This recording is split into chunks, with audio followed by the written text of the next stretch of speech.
বৈধ রাষ্ট্র হলো মিয়ানমার, আর আরাকান আর্মি হলো দখল করে আসছে পুরা আমাদের যে রাখাইনের বর্ডারটা, এই বর্ডারটা পুরা। অন্তর্বর্তী সরকারের স্বরাষ্ট্র উপদেষ্টা অবসরপ্রাপ্ত লেফটেন্যান্ট জেনারেল মোহাম্মদ জাহাঙ্গীর আলম চৌধুরী বলেছেন, বৈধ রাষ্ট্র হল মিয়ানমার।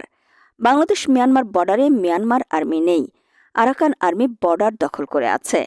বাংলাদেশ মিয়ানমারের বাংলাদেশ সীমান্তের পুরো অংশই এখন আরাকান আর্মির হাতে। এজন্য মিয়ানমার সীমান্তে বাংলাদেশের অবশ্যই সমস্যা হচ্ছে। 14 জানুয়ারি সকালে চট্টগ্রামের সাতকানিয়ায় বিজিবির 104তম রিক্রুটিং প্যারেডের সমাপনী অনুষ্ঠান শেষে সাংবাদিকদের প্রশ্নের জবাবে এইসব কথা বলেন তিনি।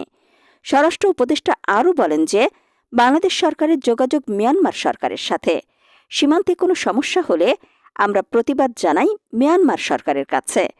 আরাকান আর্মিকে এখনও বাংলাদেশ বৈধতা দেয়নি। আরাকান আর্মি বিভিন্নভাবে আমাদের বর্ডারে সমস্যার সৃষ্টি করছে। যেহেতু বৈধ রাষ্ট্র হলো মিয়ানমার, আর আরাকান আর্মি হলো দখল করে আসছে পুরা আমাদের যে রাখাইনের বর্ডারটা, এই বর্ডারটা পুরা দখলে আছে আরাকান আর্মির হাতে।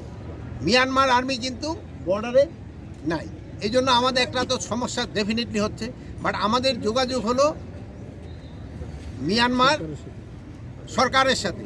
তা আমাদের কোনো কিছু হলে আমরা প্রতিবাদ জানাই মিয়ানমার সরকারকে।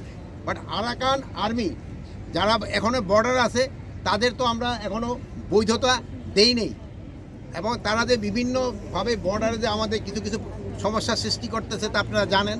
আরাকান আর্মির গুলিতে টেকনাফের ছোট্ট শিশু হুজাইফা গুরুতর আহত হবার প্রসঙ্গ টেনে স্বরাষ্ট্র উপদেষ্টা বলেন, ঠিক 2 থেকে 3 দিন আগে এই ছোট্ট শিশু মর্টারের আঘাতে গুরুতর আহত হয়।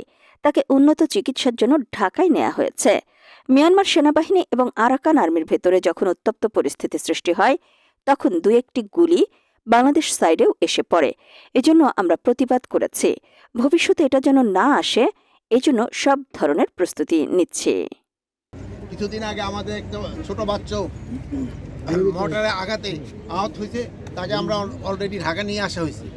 এবং মাঝে মাঝে তারা দেখুন মিয়ানমার সেনাবাহিনী এবং আরাকান আর্মির নিজেদের ভিতরে যে সময় গণ্ডগোল লেগে যায়, সেই সময় অনেক সময় 2-1টা গোলা আমাদের সাইডে এসে পড়ে। এই জন্য আমরা প্রতিবাদ করছি, এবং এটা যেন ভবিষ্যতে না আসে এই জন্য আমরা সব ধরনের প্রস্তুতি নিচ্ছি।